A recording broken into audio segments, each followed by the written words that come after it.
Olá, programa Perspectiva no Ar, sempre tratando de temas atuais e de interesse da sociedade, repercutindo também as notícias que estão na mídia. E nessa edição a gente vai falar sobre a campanha Agosto Lilás de combate à violência contra a mulher e ao feminicídio, que foi instituída aqui por essa Casa de Leis, aprovada pelos deputados, instituído pelo governo do estado no ano de 2016. E para bater um papo com a gente sobre esse assunto, eu convido a subsecretária de Políticas Públicas para Mulheres de Mato Grosso do Sul, Manuela Nicodemos, com a gente no estúdio. Seja muito bem-vinda. Obrigada. Obrigada a você mais uma vez aqui. Bom, então, de novo, a gente está aqui para tratar de um tema importante, que realmente tem repercutido muito na mídia, tem causado uma certa comoção até aqui no estado de Mato Grosso do Sul, por conta do número de feminicídios. Até esse momento, a gente tem contabilizado, confirmado 22, mas com as notícias e as circunstâncias correndo aí em relação às mulheres. Eu gostaria de saber sobre a campanha desse ano de 2025, como está a Subsecretaria de Políticas Públicas para Mulheres aí, então, nesse Agosto Lilás. O Agosto Lilás desse ano traz a perspectiva de prevenção à violência doméstica e familiar e ao feminicídio. E a estratégia do governo do estado esse ano é apresentar para a sociedade, né, nós já apresentamos parte para a imprensa, de um conjunto de ações transversais, o que significa ações descentralizadas por parte de outras secretarias de Estado, do Sistema de Justiça e Poder Judiciário, no que tange o enfrentamento à violência contra as mulheres, com métodos preventivos e que tenham capilaridade em outras áreas, como, por exemplo, a educação. Nós sabemos, os dados nos indicam, que a primeira fase que uma mulher que é vítima de violência doméstica teve com relação à violência é até os 19 anos. E quando a gente teve acesso a esse dado, imediatamente nós direcionamos as ações da Secretaria da Cidadania, né, por meio da Subsecretaria de Políticas para as Mulheres, com a juventude. A gente precisa entender que é necessário, sim, falar com as mulheres, com as meninas, fortalecer as mulheres e as meninas, mas é muito importante falar com os homens também, com os adolescentes, porque afinal de contas é nessa idade a violência contra a mulher é cometida 97% por homens. E nós não vamos conseguir mudar comportamentos, valores, só tratando com as mulheres, sem falar com os principais agressores, né? Então as ações do governo transitam na Secretaria também de Estado da Educação, através da formação com os grêmios estudantis. Então serão mais de 340 escolas impactadas de todo o estado com uma trilha formativa, né? Os gremistas serão formados através de um conteúdo didático que nós ajudamos a elaborar para falar sobre respeito.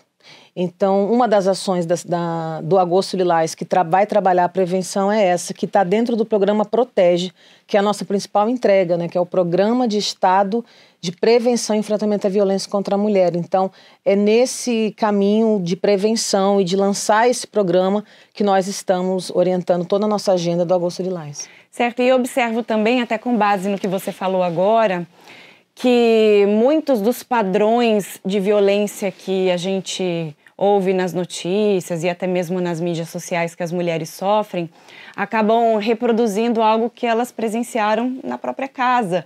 Então é como se, quando um homem externaliza ali um cuidado um pouco mais excessivo, ou um controle sobre a liberdade dessa mulher, ela está reproduzindo algo que na cabeça dela seria uma prova de amor, porque ela viu de repente o pai fazer com a mãe, ou o padrasto com a mãe.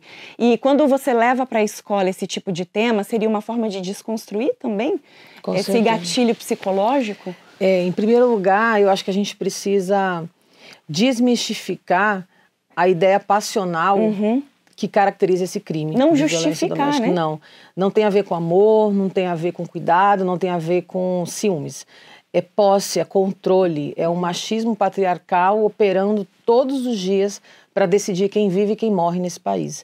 Então, de fato, desde criança, se a gente está atuando com esse público, essas crianças vão revelar que na casa delas está acontecendo alguma coisa.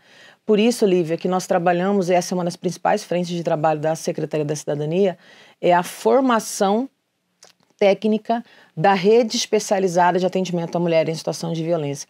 Então nós sentamos, esse ano nós já fomos em 12 municípios fazer isso, com profissionais da área da saúde, agente comunitário, enfermeiro, coordenadores de postos de saúde, assistência social que atua no CRAS e no CREAS e que recebe também, é uma porta de entrada de mulheres de vítimas de violência doméstica, segurança pública, escrivã, delegada, sistema de justiça, juíza, promotoras, entre outras áreas profissionais também, como quem trabalha na área rural, porque lá também tem famílias, tem mulheres que sofrem violência, quem atua com os povos indígenas, né, a FUNAI.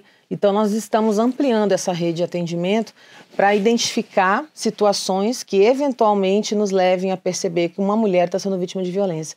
E a educação não sexista, a educação para a igualdade, ela é fundamental na nossa percepção, porque vai interferir num outro modelo de educação, de relacionamentos, porque se engana quem acha que violência é cultural. Cultura é samba, é pagode, é carnaval, né? Cultura é tereré, isso é cultura. O que a violência representa é comportamento, é misoginia, é ódio, né? Quando você vê os crimes de feminicídio no Estado e no Brasil, a crueldade que marca essas mortes é assustadora. Quando você vê um vídeo de um homem espancando uma mulher a ponto de matá-la e só não matou porque o porteiro interviu, você vê a naturalização e a autorização que a sociedade permite. É a situação do jogador de basquete que deu 60 socos também no elevador. E ele, com certeza, muito chocante aquilo. E ele com certeza sabia que tinha uma câmera, porque ele morava naquele condomínio. Então ele se sente impune, que nada vai acontecer. E aí, nesse sentido, a justiça precisa cumprir o papel dela com mais celeridade, né? Talvez modificações na legislação para que não seja possível um agressor de violência doméstica sair em 2 anos, em 1 ano, cumprir de forma semi-aberta esse crime. A gente talvez tenha que olhar também para a legislação. E eu me preocupo muito, até com base no que eu falei sobre a questão dos gatilhos culturais e psicológicos que às vezes vêm da família e até da cultura patriarcal, das mulheres entenderem quando elas estão num relacionamento abusivo, que aquilo ali não é amor. Porque normalmente elas entendem quando já é tarde demais, quando elas já sofreram a agressão ou quando estão prestes a morrer, a perder a vida. Para mim, esse ponto que você falou é o principal. É o principal. Amor não é dor, né? Para começar. E elas realmente acham que é uma demonstração de afeto, ou que elas estão condenadas àquele relacionamento, ou que elas vão mudar, ou elas têm medo de morrer. Precisa ter um grande levante de que essas mulheres consigam compreender que elas têm direitos e respeitadas, né? Ninguém é obrigado a passar por uma situação violenta. E um dado importante também é que é a minoria das mulheres que sofrem violência que denunciam, que chegam na delegacia. Tem um outro dado que é 14% das mulheres que sofrem violência que elas denunciam. Então, a gente está falando de uma minoria. E por isso que os índices vão aumentar. Porque quanto mais a gente propagar que tem canais de denúncia, que as mulheres precisam se sentir empoderadas, fortalecidas para sair do ciclo da violência, mais elas vão procurar o serviço. Então, nós temos que ter outras estratégias de mensurar a diminuição da violência, como, por exemplo, a porta de entrada na saúde, como, por exemplo, a diminuição de casos que as crianças na escola revelam que os pais estão sofrendo, que a mãe está sofrendo agressão. E aí tem que olhar para as outras áreas, porque a delegacia não é a única porta de entrada e não pode ser a forma de mensurar a quantidade desse crime. Tem que ser um movimento social, eu acredito que expandido em todos os locais. Eu, inclusive, vou contar até uma experiência pessoal. Eu viajando agora nas férias, entrei no banheiro do aeroporto e tinha o cartaz, não aqui em Campo Grande, mas tinha o cartaz de denúncia contra a violência contra a mulher, o telefone. Em cima do cartaz escrito a caneta, como eu vou denunciar pelo telefone se ele fiscaliza o meu celular? Então era uma pessoa claramente pedindo socorro ali na porta de um banheiro de aeroporto, viajando com o agressor, né? Porque elas estão com o agressor e não tinha como se defender. Encontrando uma fragilidade na rede, né? Porque não pode ser só por telefone. Agora, é importante que essa pessoa, e pessoas assim são várias, né? Procurem familiar, amigos, façam um sinal vermelho na mão quando chegar numa farmácia, em qualquer lugar. Chame a atenção, não pode deixar de falar. Para combater a violência é fundamental falar sobre isso.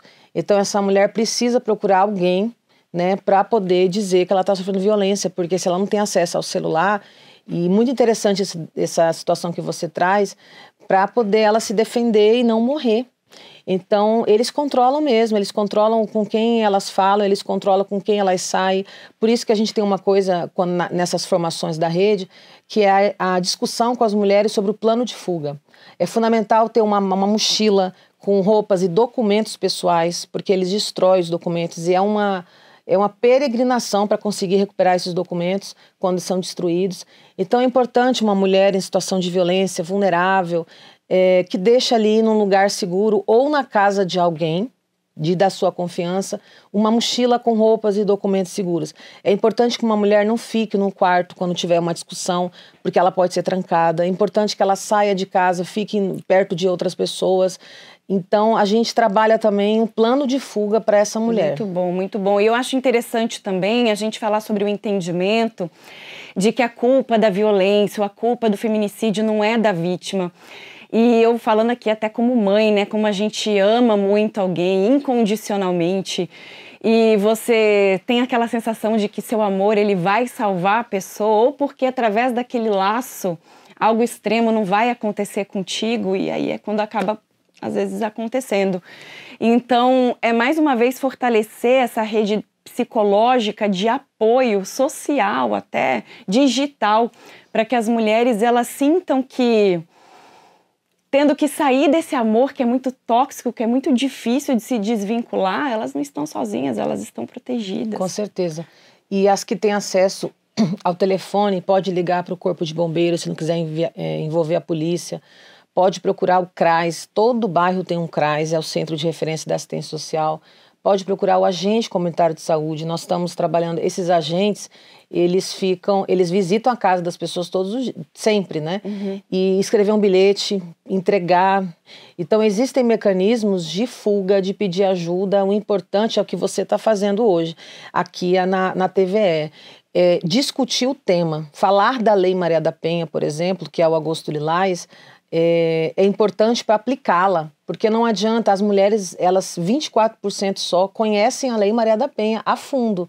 Todo mundo sabe que existe a Lei Maria da Penha, ok? Mas se perguntada quais são os serviços que a lei oferece, 24% só conhece. Então nunca vai ser demais falar sobre a Lei Maria da Penha, que é muito mais, diga-se de passagem, preventiva do que punitiva. E é uma lei de 2015 que enquadrou realmente o feminicídio. E feminicídio é o crime cometido contra a mulher, que tira a vida dessa mulher pelo fato dela ser mulher. E eu queria que você comentasse com a gente, subsecretária, sobre os crimes que aconteceram esse ano, porque eu acho assim que estão cada vez mais cruéis. Esses agressores, esses feminicidas estão assim... Eles estão com licença para matar. Porque enquanto a sociedade, e sobretudo os homens, não entenderem o papel deles nessa luta, na responsabilidade que eles precisam assumir para se posicionar diante de uma fala machista, de um jogo de futebol, e aí o time perdeu ou ganhou e você vai descontar na mulher. Enquanto eles não aprenderem a se comportarem respeitando as mulheres, a gente vai continuar vendo o homem queimar a mulher, homem queimar a mulher na frente da filha, homem queimar a filha na frente da mulher, homem queimar a filha e a mulher, assassinarem com várias facadas, porque a violência contra a mulher, o feminicídio, que é a lei de 2015, né, porque a Lei Maria da Penha fez 19 anos, é um crime de ódio. Tem que ser debatido a misoginia. Misoginia é humilhação, é ódio. Não é raro, raro, mas tem aqueles crimes que são com um tiro.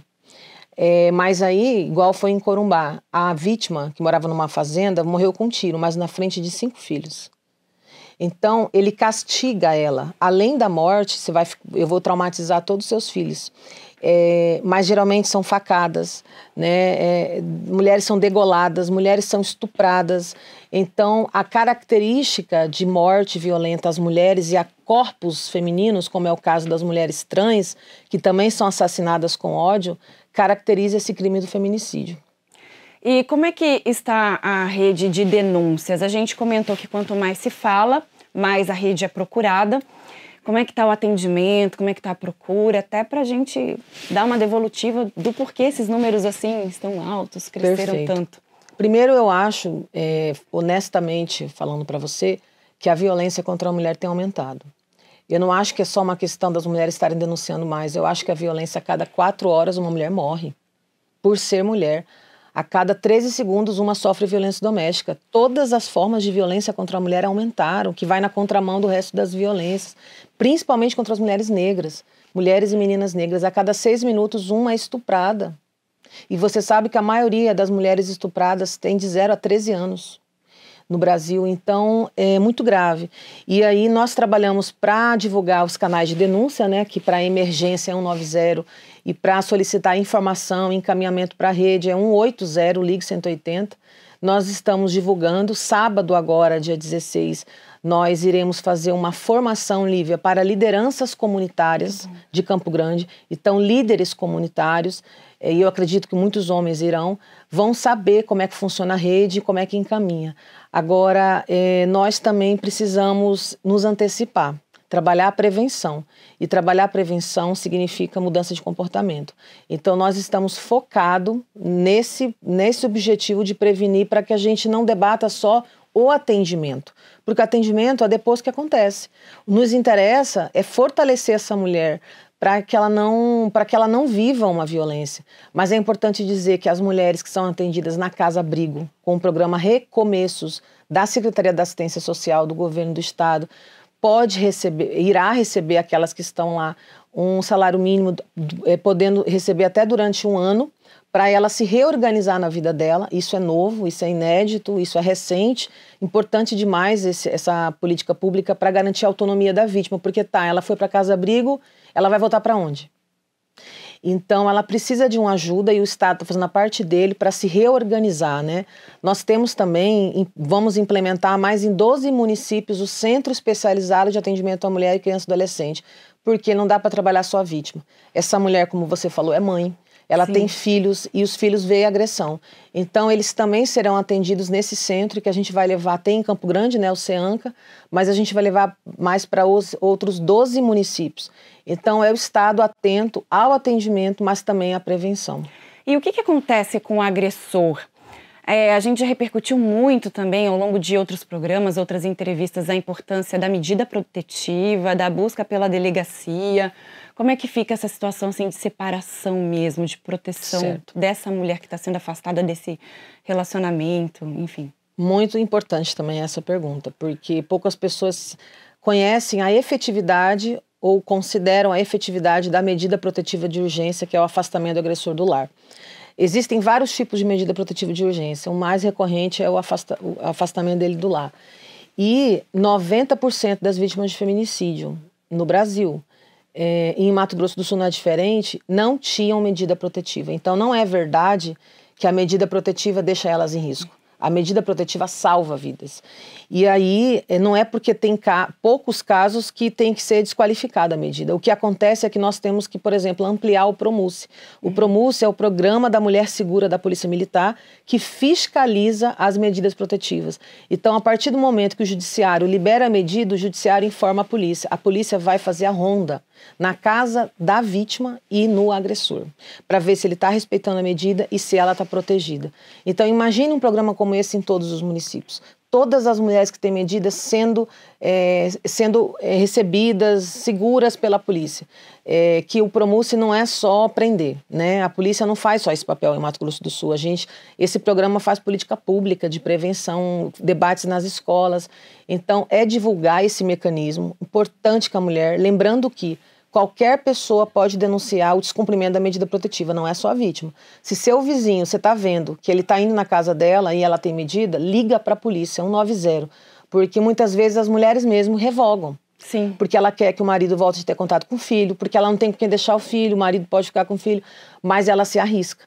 Então, a gente tem que trabalhar com as mulheres e fazer com que o poder público também ofereça condições de creche, de escola integral, para poder essa mulher deixar as crianças, né, e não correrem risco ao revogar uma medida protetiva. Bom, então a gente está falando aqui no programa de várias frentes de atuação da gestão pública para proteger uma mulher vítima de violência.